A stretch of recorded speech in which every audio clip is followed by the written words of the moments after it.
Hello everyone, I am CA Harsh Majaudia. I have cleared my CA final exams in November 22 in my first attempt. तो इस video में मैं आपको बताने वाला हूँ रिजल्ट्स के बाद का सफर। मतलब जब आपका रिजल्ट आएगा और आप खुशी से झूम रहे होंगे, तो उसके कुछ दिन बाद आपको जॉब्स और इंटरव्यूज की तैयारी के लिए रेडी होना पड़े। इसका मतलब आपका रिजल्ट आते ही 5 दिन आप खूब पार्टीज करना, खूब मजे करना, और उसके बाद आप शिद्दत से इंटरव्यूज प्रिपरेशन में लग जाना।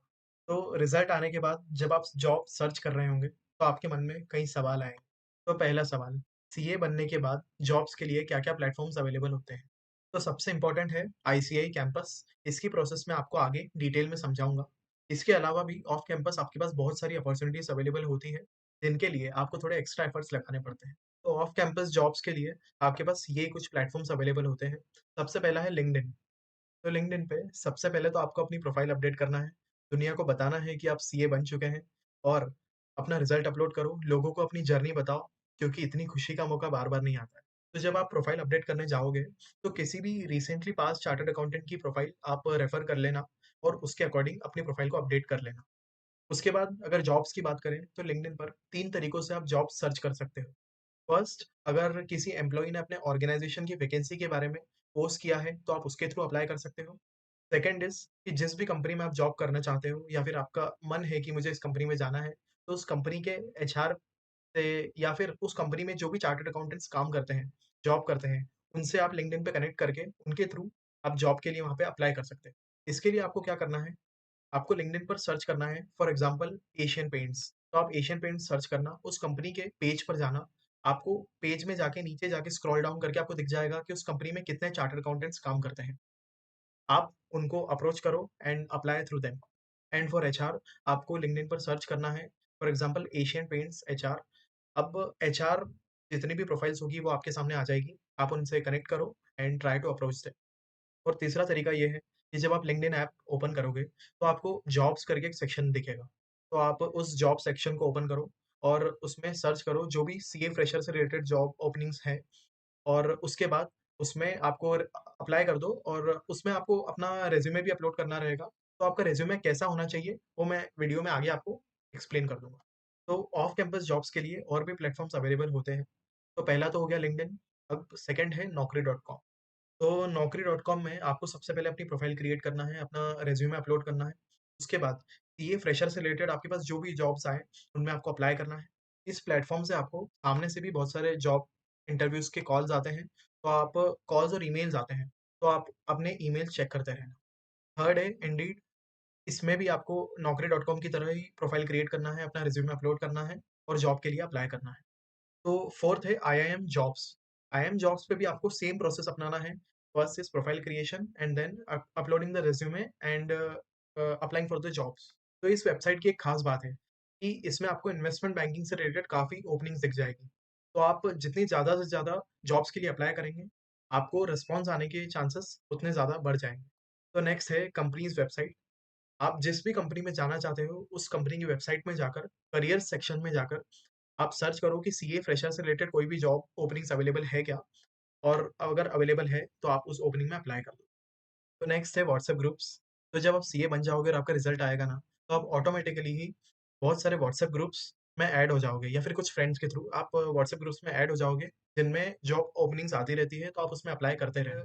Next is fast careers. Fast careers पे भी आपको अपनी सबसे पहले प्रोफाइल क्रिएट करनी पड़ेगी, और जितनी भी जॉब ओपनिंग्स उसमें अवेलेबल होगी, कुछ कंपनीज उसमें भी आती है, तो फास्ट करियर्स पे आप जॉब ओपनिंग्स में अप्लाई कर दो, और आप ईमेल्स चेक करते रहना, और वहाँ से कॉल भी आता है अगर कोई जॉब ओपनिंग आती है। ठीक है? तो मैंने ऑफ कैंपस के लिए ऑलमोस्ट सारे प्लेटफ़ॉर्म्स कवर कर लिए हैं। ऑब्वियस सी बात है कि कुछ तो छूट ही गए होंगे, पर मेजरली मैंने सारे ही कवर कर लिए हैं। तो इन प्लेटफ़ॉर्म से आपको काफ़ी हेल्प मिलेगी। और मेरा एक पर्सनल ओपिनियन होता है कि जब कैंपस प्लेसमेंट होते हैं, तो वो रिज़ल्ट के 1 टू 1.5 मंथ के बाद होते हैं। तो एट लीस्ट कैंपस प्लेसमेंट से के पहले आपके पास 1 से 2 जॉब ऑफर्स तो होने ही चाहिए। और जिस दिन आपका ऑफ कैंपस प्लेसमेंट हो जाए, और उसमें मेरा थोड़ा-सा भी हाथ हो, तो आप मुझे उस दिन याद ज़रूर कर लेना, ठीक है? तो अब अपन ये डिस्कस कर लेते हैं कि आप जब सीए बन जाते हो, तो आपके लिए किस टाइप की जॉब्स अवेलेबल होती है। तो 4 टाइप्स ऑफ ओपनिंग्स रहती है। फर्स्ट इज़ बिग फोर्स और big 6, second is industry, third is BFSI sector, मतलब banking, financial services and insurance sector, and fourth is investment banking और equity research related jobs. Big 4 में CA domain से related job openings available रहती है, like audit, taxation, indirect taxation, etcetera. और कुछ niche areas से related भी job openings रहती है, like transfer pricing, M tax और valuations, financial due diligence, etcetera. Second, industry में आपको मैन्युफैक्चरिंग और सर्विस सेक्टर कंपनीज मिल जाएगी, like Tata Motors, Infosys, Wipro, etcetera. BFSI में नाम से समझ में आता है, banking companies, NBFCs, financial institutions और insurance companies. And next is investment banking related jobs. इसमें आपके जाने के चांसेस कम होते हैं अनलेस आपका कोई रेफरेंस हो, और इसके लिए आपको इंटू 10 एफर्ट्स लगाने पड़ेंगे। तो आपको इन चारों में से डिसाइड करना पड़ेगा कि आपका इंटरेस्ट एरिया क्या है, और उसके अकॉर्डिंग आपको फिर आगे प्रिपरेशन करनी पड़ेगी, और टाइप की जॉब में आप ज़्यादा से ज़्यादा अप्लाई करना। Like my interest area is to go into industry, so I landed into it through campus placement into Tata Motors Limited. तो अब इसके बाद बहुत इंपॉर्टेंट बात आती है, अपन आईसीआई कैंपस की प्रोसेस समझ लेते हैं। तो कैंपस के लिए आपको सबसे पहले कैंपस फॉर्म फिल करना रहेंगे, जिसकी टाइमलाइन अप्रॉक्स 10 to 15 डेज की रहती है, और कैंपस फॉर्म्स आपके रिजल्ट के नेक्स्ट वीक से ओपन हो जाते हैं। तो जैसे कि अभी नवंबर 23 एग्जाम्स का रिजल्ट आने वाला है, तो मैं इसके कैंपस का एग्जांपल देकर आपको प्रोसेस समझा देता हूँ। तो इस कैंपस के लिए, नवंबर 23 कैंपस के लिए, जो फेब और मार्च में होने वाला है, उस कैंपस के लिए कौन कौन से स्टूडेंट्स एलिजिबल हैं। तो नवंबर 23 पास आउट्स जिनकी आर्टिकलशिप 30 अप्रैल 24 तक खत्म हो जाएगी। मई 23 पास आउट्स जिन्होंने पहले कोई कैंपस में अपीयर नहीं हुए हैं, या फिर और साथ साथ उनकी आर्टिकलशिप 30 अप्रैल तक खत्म हो जानी चाहिए। तो last date to register for this campus is 23 January. तो उसके बाद को एक्सटेंशन नहीं मिलता है, तो आप ध्यान से उस डेट के पहले कैंपस फॉर्म फिल कर दें। तो इस कैंपस के फॉर्म को फिल करते टाइम आपको कई सारी क्वेरीज आ सकती है, तो उन क्वेरीज को रिजॉल्व करने के लिए आप मुझसे पर्सनली लिंक्डइन पर कनेक्ट कर सकते हैं। तो जनरली टू सेंटर्स होते हैं, first is big centre, second is small centre. तो आपको एक एक सेंटर सेलेक्ट करना पड़ता है आपके कैंपस फॉर्म में। तो बिग सेंटर्स में जनरली बड़ी सिटीज होती है, like Pune, Mumbai, Delhi, Ahmedabad.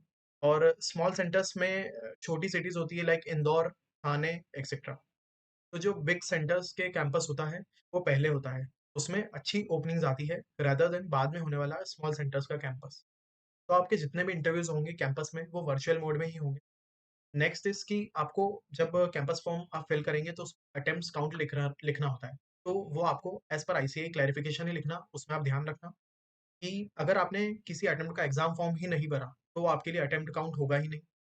Next is कि अगर आपने नवंबर 23 में आपने बोथ ग्रुप्स क्लियर करे इन फर्स्ट अटेम्प्ट, तो आपको उसमें एक अटेम्प्ट लिखना होगा बोथ ग्रुप्स में। अगर आपने मई में बोथ ग्रुप्स दिए थे, पर आपने एक ग्रुप तब क्लियर करा और सेकंड ग्रुप आपने नवंबर में क्लियर करा, तो आपको फर्स्ट ग्रुप में first attempt and second group में सेकंड अटेम्प्ट लिखना होगा। अगर आपने मई में बोथ ग्रुप्स दिए थे, तो उसमें नहीं क्लियर हुआ, पर नवंबर 23 में आपके दोनों ग्रुप्स क्लियर हो गए, तो आपको दोनों ग्रुप्स में सेकंड अटेम्प्ट लिखना होगा। ओके, इस चीज का आप ध्यान रखना।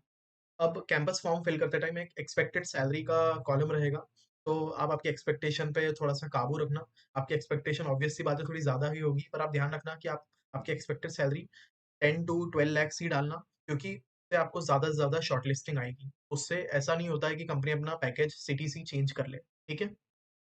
तो आप उसको फिल करते टाइम ध्यान रखना कि आप इस रेंज में ही डालो।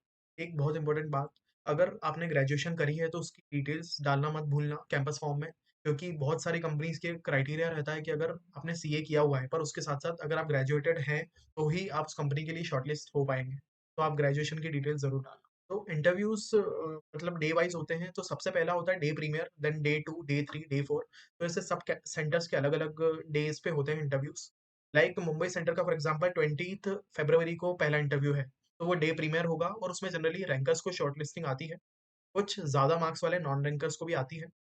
तो ऐसा रहता है कैंपस का इंटरव्यूज की डेट्स। तो आईसीआई ने एक लिस्ट भी रिलीज कर दी है, जो जनरली वो कैंपस की जो वेबसाइट है उस पर रिलीज कर देता है कि किस सेंटर पे किस किस डेट को इंटरव्यूज होने वाले हैं, सेंटर मतलब सिटी। तो किस किस डेट को इंटरव्यूज होने वाले हैं, तो वो लिस्ट की पीडीएफ मैं आपको डिस्क्रिप्शन में अटैच कर दूंगा, तो आप उससे एक बार देख लेना, रेफर कर लेना। तो चलिए अब आगे बात करते हैं। अपन एग्जांपल ले लेते हैं मुंबई सेंटर का। मुंबई एक बिग सेंटर में आता है। अब हर सेंटर पे 2 राउंड ऑफ शॉर्टलिस्टिंग होती है। तो उन दोनों राउंड की शॉर्टलिस्टिंग को कंबाइन करके अगर अपन देखें, तो आपके पास सिर्फ 4 कंपनीज़ को सिलेक्ट करने का ऑप्शन रहता है। मतलब आप किसी भी 4 कंपनीज़ में ही इंटरव्यूज़ दे सकते हैं। तो इसका शेड्यूल यानी प्रोसीजर ऐसा रहता है कि अगर कंपनी को आपने कैंपस फॉर्म फिल किया, तो 1st फ़ेब से 5th फ़ेब तक कंपनीज़ आपको शॉर्टलिस्ट करेगी। तो उतने टाइम में 5 दिन के अंदर-अंदर कंपनीज़ को आपको शॉर्टलिस्ट करना है और 7th फ़ेब से 9th फ़ेब तक आपको जिन भी कंपनी ने शॉर्टलिस्ट करा, फॉर एग्ज़ाम्पल 10 टू 15 कंपनीज़ और 15 टू 20 कंपनीज़ की शॉर्टलिस्टिंग आपको आई, तो उनमें से आपको कंपनीज़ को कंसेंट देना है कि yes, I am ready to give interview. ऐसा ही सेम सेकंड राउंड में होगा। फ्रॉम 11 टू 13 कंपनीज़ आपको शॉर्टलिस्ट करेगी एंड 15th फ़ेब को आपको कंसेंट देना है। तो होगा ऐसा प्रैक्टिकली कि जब फर्स्ट राउंड ऑफ शॉर्टलिस्टिंग आएगी, तो आपको 15 से 20 कंपनीज़ आएगी, अब अप्रॉक्स। तो उनमें से आपको 4 कंपनी सिलेक्ट करनी है। पर अगर आपको कुछ 3 ही कंपनीज़ ऐसी दिखती है जिनको आप सिलेक्ट करना चाहते हो, मतलब आप उससे ज़्यादा प्रेफ़र नहीं कर रहे हो, तो आप उसमें सिर्फ़ 3 कंपनी सिलेक्ट कर लो और 1 कंपनी आप सेकंड राउंड ऑफ शॉर्टलिस्टिंग के लिए छोड़ दो। तो आपने 3 कंपनी सिलेक्ट कर ली, सेव कर लिया, मतलब कंसेंट दे दिया आप उन 3 कंपनीज़ को। अब सेकंड राउंड ऑफ शॉर्टलिस्टिंग जब होगा, तब आप बची हुई 1 कंपनी को सिलेक्ट कर लेना, तो आपकी टोटल 4 कंपनीज़ सिलेक्ट हो जाएगी। तो जब आप कंपनीज़ को सिलेक्ट करोगे ना शॉर्टलिस्टिंग के टाइम, तो आप उस कंपनी में वहाँ पे मेंशन होगा कि इस कंपनी में प्रोफाइल क्या है, इस कंपनी का सीटीसी कितना है, इस कंपनी की इंटरव्यू प्रोसेस कैसी रहेगी, लाइक इसमें जीडी होगा, एक साइकोमेट्रिक टेस्ट होता है, उसमें लॉजिकल रीज़निंग, इंग्लिश और आपके फाइनेंस से रिलेटेड क्वेश्चन्स होते हैं। तो टेस्ट होगा और पर्सनल इंटरव्यू होगा, तो क्या-क्या होगा और उस अकॉर्डिंग आपको उस कंपनी के इंटरव्यूज़ में अपीयर होना रहेगा। तो ये कंप्लीट होती है आपकी कैंपस की process in a very detailed manner. अब लास्ट में सिर्फ़ एक बात बचती है कि आपका रिज़्यूमे कैसा बनाया जाए, किस फ़ॉर्मेट में बनाया जाए और बनाते टाइम क्या बातें ध्यान रखनी है। तो रिज़्यूमे के फ़ॉर्मेट के लिए आपको डिस्क्रिप्शन में वर्ड फ़ाइल मिल जाएगी। रिज़्यूमे आप ध्यान रखना कि 1 पेजर ही रखो। अपने रिज़्यूमे की अपने फ्रेंड से या फिर कोई टीचर से प्रूफ रीडिंग करवाना मत भूलना।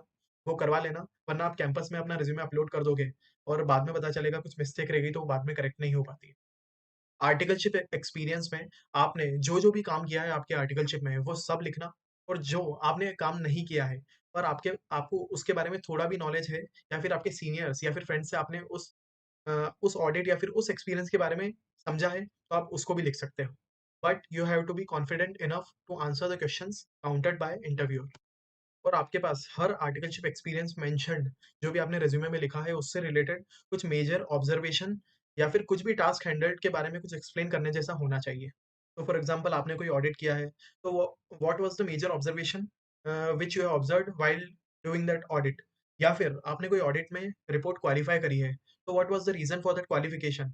तो इन चीज़ों से आपको इंटरव्यू को कंटिन्यू करने में काफ़ी हेल्प मिलेगी और आप कॉन्फिडेंट रहोगे। तो अभी तक जो भी मैंने बताई रिज्यूमे से रिलेटेड, ये सारी बातें आपको रिज्यूमे बनाते टाइम ध्यान रखनी है, ठीक है? तो बस यार इतना ही है। मैं अपने एक्सपीरियंस से आपको एक बात बता देता हूँ कि after becoming CA, life is 10 times more better than life before becoming CA, ठीक है? तो मैं आपकी जितने अच्छे से हेल्प कर सकता था, मैंने की है। तो आपको मेरी ये हेल्प करनी है कि अगर आपको वीडियो अच्छी लगी है और हेल्पफुल लगी है, तो आपके जितने भी सीए पास आउट फ्रेंड्स हैं, उनके साथ आपको ये वीडियो शेयर करनी है। और वीडियो देखकर आपके मन में कुछ भी डाउट्स या फिर क्वेश्चन्स आते हैं, तो आप वो मुझसे कमेंट बॉक्स में पूछ सकते हो या फिर लिंक्डइन पर पर्सनली कनेक्ट होके पूछ सकते हो। और वीडियो अच्छी लगी है तो प्लीज़, प्लीज़, प्लीज़ लाइक करें, शेयर करें, कमेंट करें, subscribe to my channel, also press the bell icon. Thank you and all the best.